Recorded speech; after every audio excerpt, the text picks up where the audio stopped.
प्रधानमंत्री नरेंद्र मोदी आज बिहार में थे। ताबड़तोड़ रैली की है पीएम मोदी ने। पीएम मोदी बनाम महागठबंधन की जंग शुरू हो गई है। प्रधानमंत्री नरेंद्र मोदी जब बिहार पहुंचे, वो तस्वीर आप देख रहे हैं, नीतीश कुमार प्रधानमंत्री को रिसीव करने के लिए पहुंचे।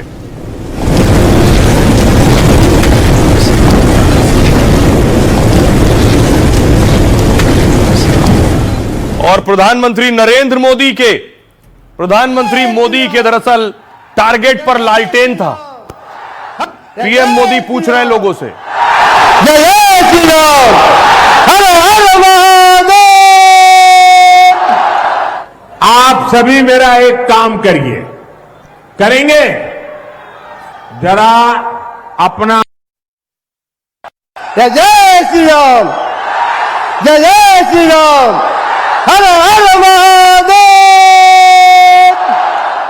आप सभी मेरा एक काम करेंगे जरा अपना मोबाइल फोन बाहर निकालिए और अपना मोबाइल फोन निकाल कर उसकी लाइट चालू कीजिए, उसकी लाइट जलाइए जरा सबके सब। जिनके पास मोबाइल है वो जरा अपनी लाइट जलाएं। जिसके पास मोबाइल है,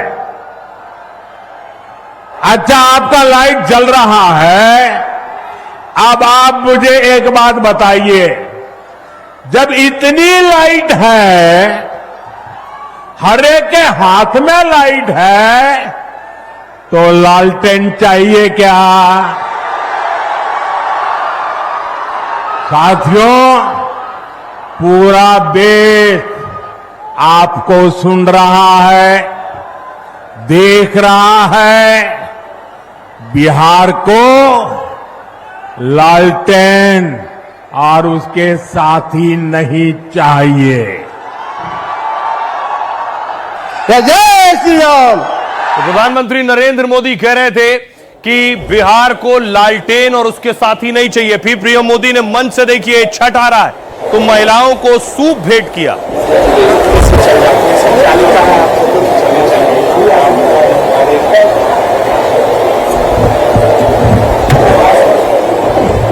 उसके बाद पीएम मोदी कर्पूरी ठाकुर साहब को श्रद्धांजलि देने पहुंचे, भारत रत्न कर्पूरी ठाकुर, और फिर उनके घर को देखा उन्होंने।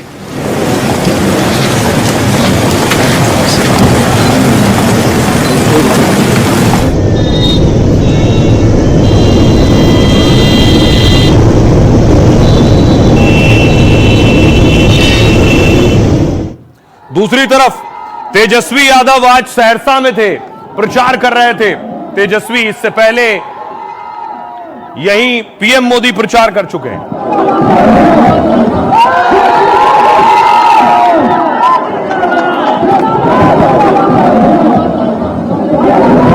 दूसरी तरफ आरजेडी के कैंडिडेट खेसारी आज छपरा में थे और छपरा में उन्हें दूध से नहला दिया गया।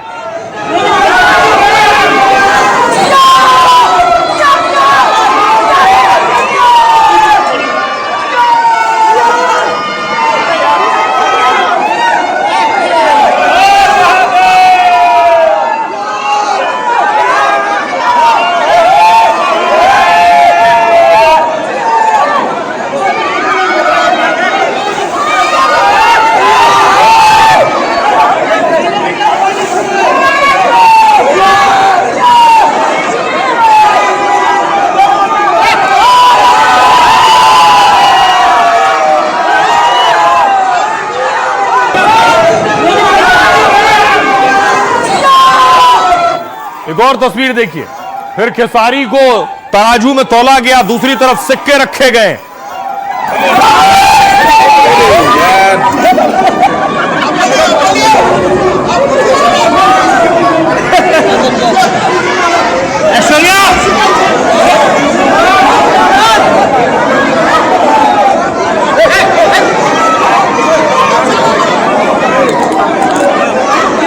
अब आपको बताऊं, प्रधानमंत्री नरेंद्र मोदी ने चुटकी ली। जैसे ही सीएम का अनाउंसमेंट हुआ, पीएम ने कहा चुनाव के ऐलान के बाद से ही देख रहे हैं, एक तरफ एनडीए है जिसमें नीतीश, चिराग, कुशवाहा समझदार नेता हैं, दूसरी तरफ महागठबंधन है जो लाठियां भांज रहा है। महागठबंधन में अटक लटक झटक पटक दल हैं। आरजेडी 20 सालों से बिहार में कोई चुनाव नहीं जीत सकी है। 35 साल से कांग्रेस बिहार में आरजेडी की पिछलग्गू बनी हुई है। आरजेडी ने इस बार उसको भी पटक दिया है। तेजस्वी को सीएम चेहरा बनाए जाने के बाद पीएम ने हमला किया। वहीं महागठबंधन से एनडीए को सीएम चेहरा घोषित करने की मांग की तेजस्वी ने कहा। तेजस्वी ने इसको लेकर एनडीए पर निशाना साधा। सीएम बना तो मेरे साथ 14 करोड़ बिहारी भी मुख्यमंत्री बनेंगे। हमें मौका मिला तो हर वादा लागू होगा। इस पर बीजेपी के राजीव प्रताप रूडी ने कहा, आज बिहार टेक ऑफ करने की ओर तेजी से अग्रसर है। नीतीश जी के नेतृत्व में बिहार को आसमान छूना है। दिलीप जायसवाल ने कहा, मैं साफ साफ कहता हूं कि नीतीश जी मुख्यमंत्री हैं, मुख्यमंत्री थे और आगे भी मुख्यमंत्री रहेंगे। संजय झा ने कहा, महागठबंधन में मुख्यमंत्री उम्मीदवार तय हो गया है, लेकिन इसका कोई फायदा नहीं होने वाला है क्योंकि बिहार में मुख्यमंत्री पद के लिए कोई वैकेंसी ही नहीं है। सुनिए जरा पीएम मोदी को और तेजस्वी यादव। इस महागठबंधन में, महागठबंधन में अटक दल है, लटक दल है, भटक दल है, झटक दल है और पटक दल है। हरे के हाथ में लाइट है तो लालटेन चाहिए क्या? बिहार को लालटेन और उसके साथी नहीं चाहिए। अरे मोदी जी फैक्ट्री लगाइएगा गुजरात में, अब फैक्ट्री चाहिए बिहार में। ऐसा होने वाला बिहार, देखो हम बिहारी हैं, हम लोग डराए वाला नहीं है, बाहरी से डराए वाला है। अरे जब लालू जी मोदी जी से नहीं डराए तो लालू जी का लड़का डरा जाएगा। ईडी, सीबीआई, इनकम टैक्स लगातार जो है केस मुकदमा, छापा मारी, हमारे उम्मीदवारों का नामांकन रद्द करवाना, उम्मीदवारों के और छापा मरवाना। बताइए, 2 लोग गुजरात से आकर के बिहार चलाने का काम कर रहे हैं। बताओ सहरसा के लोगों, बिहार को बिहारी चलाएगा कि बाहरी चलाएगा? अरे बिहार का बिहारी चलाएगा कि बाहरी चलाएगा? बिहारी चलाएगा कि नहीं चलाएगा? और मैं डंके की चोट पे कहता हूं, 2010 में एनडीए ने 206 सीट जीता था, इस बार उससे भी अधिक जीतेंगे। सिर्फ हमारे परिवार, हमारे पिताजी के ऊपर ये लोग आरोप लगाते हैं।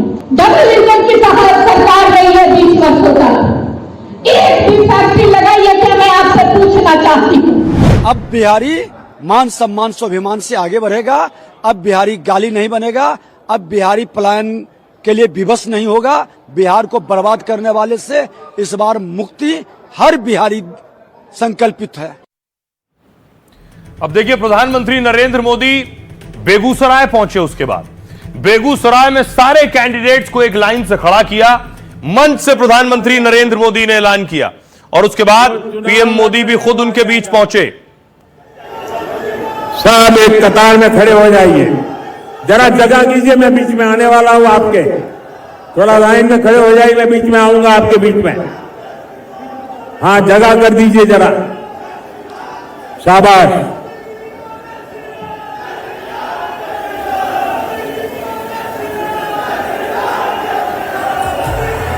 देखो बिहार का रफ्ता आया है युग उत्थान का, जनगण के कल्याण का आया है युग उत्थान।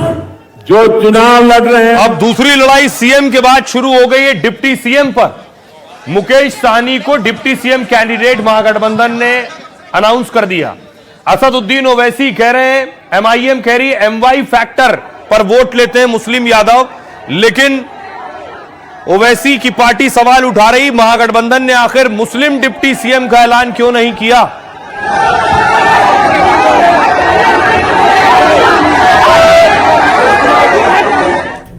ओवैसी बिहार में वोट मांग रहे हैं और इस बार महागठबंधन के लिए मुश्किल खड़ी करने वाले। मुकेश सहनी को डिप्टी सीएम बनाए जाने का ऐलान हुआ।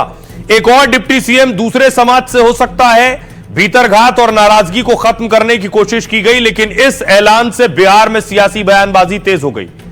एमआईएम ने महागठबंधन पर इसको लेकर निशाना साधा है। एमआईएम के उत्तर प्रदेश अध्यक्ष शौकत अली ने हमला बोला, कहा 2% वाला उप मुख्यमंत्री, 13% वाला मुख्यमंत्री और 18% वाला दरी बिछावन मंत्री। जब हम कुछ कहेंगे तो बोलेंगे अब्दुल तू चुप बैठ वरना बीजेपी आ जाएगी। वारिस पठान कह रहे हैं, एमआईएम नेता वारिस पठान ने महागठबंधन पर तंज कसा, कहा 2% वाला उप मुख्यमंत्री बन सकता है। 19% मुस्लिम आबादी को नजरअंदाज किया गया है, वो केवल अपना वोट बैंक बनाना रखना चाहते हैं, वो मुसलमानों के बारे में बात करते हैं, चिराग कह रहे हैं, लेकिन उन्हें प्रतिनिधित्व नहीं देते हैं। मुकेश सहनी मल्ला समाज से आते हैं, ये राज्य की कुल जनसंख्या का करीब 2.6%, पूरे समुदाय की उपजातियों को जोड़ने पर यह आबादी 9% के करीब है। 20 से ज्यादा सीटों पर इनका असर है। अब सवाल उठ रहे हैं कि आखिर यादव समाज से तेजस्वी मुख्यमंत्री के कैंडिडेट और दूसरे मुकेश सहनी कैंडिडेट, बाकियों का क्या होगा? सुनिए। एक तरफ तो ये बात करते हैं जिसकी जितनी संख्या भारी उसकी उतनी हिस्सेदारी। अब हिस्सेदारी के हिसाब से अगर आप आंकड़ा लगा लो तो 19% मुसलमान है, 2% सहनी साहब वाले लोग। अब 2% वाला उप मुख्यमंत्री बन सकता है, मगर 19% वाला मुसलमान का अता पता ठिकाना नहीं है। वो क्यों नहीं बन सकता? क्या मुसलमान सिर्फ दरी बिछाएगा? क्या मुसलमान सिर्फ आपको वोट देने के लिए है? और भी डिप्टी सीएम होंगे कुछ दिनों के अंदर, बता दिया। मुसलमानों की बात करेंगे, पर जब रिप्रेजेंटेशन की बात आएगी तो रिप्रेजेंटेशन देंगे नहीं।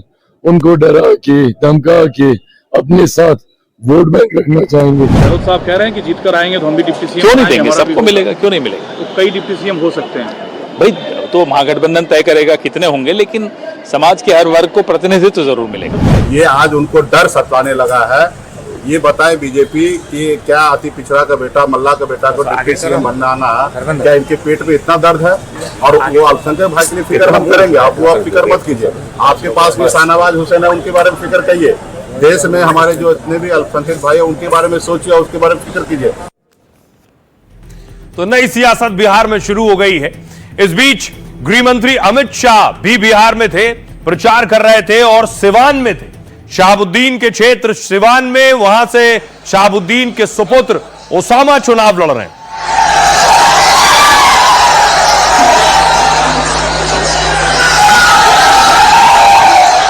अमित शाह के निशाने पर ओसामा थे।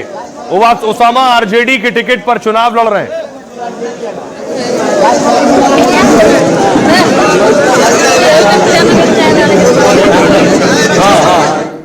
तो गृह मंत्री अमित शाह ने क्या कहा ओसामा पर, देखिए जरा।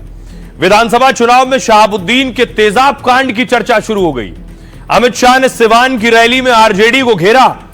शहाबुद्दीन के बेटे ओसामा को टिकट देने पर सवाल उठाए। नीतीश मोदी राज में अगर 100 शहाबुद्दीन भी आ जाएं तो यह बिहार की जनता को कोई नुकसान नहीं पहुंचा पाएंगे। 2004 में बाहुबली शहाबुद्दीन के इशारे पर तेजाब कांड हुआ। आरजेडी के पूर्व सांसद के गुर्गों ने 2 लोगों की हत्या कर दी थी। 2 लाख रुपए की रंगदारी नहीं देने पर तेजाब कांड हुआ था। चंदा बाबू के 2 बेटों सतीश और गिरीश पर तेजाब से हमला हुआ। दोनों बेटों को तेजाब से नहलाकर उस वक्त हत्या कर दी गई थी। इसके बाद शव को बोरे में भरकर फेंक दिया गया था। मारे गए दोनों लड़कों के भाई ने बयान दिया था। तीनों भाइयों को शहाबुद्दीन के गुर्गों ने किडनैप किया। हाईकोर्ट के आदेश पर शहाबुद्दीन के खिलाफ केस दर्ज हुआ। स्पेशल कोर्ट में गवाही से पहले तीसरे भाई की भी हत्या कर दी गई। 11 दिसंबर 2015 को शहाबुद्दीन को उम्र कैद की सजा हुई। नीतीश कुमार ने 2004 में इस मुद्दे को जोर शोर से उठाया। लालू राबड़ी राज में कानून व्यवस्था को लेकर घेरा था। इसके बाद 2005 में नीतीश पहली बार सत्ता में आए। इसी तेजाब कांड के बाद राबड़ी देवी की सरकार गिर गई।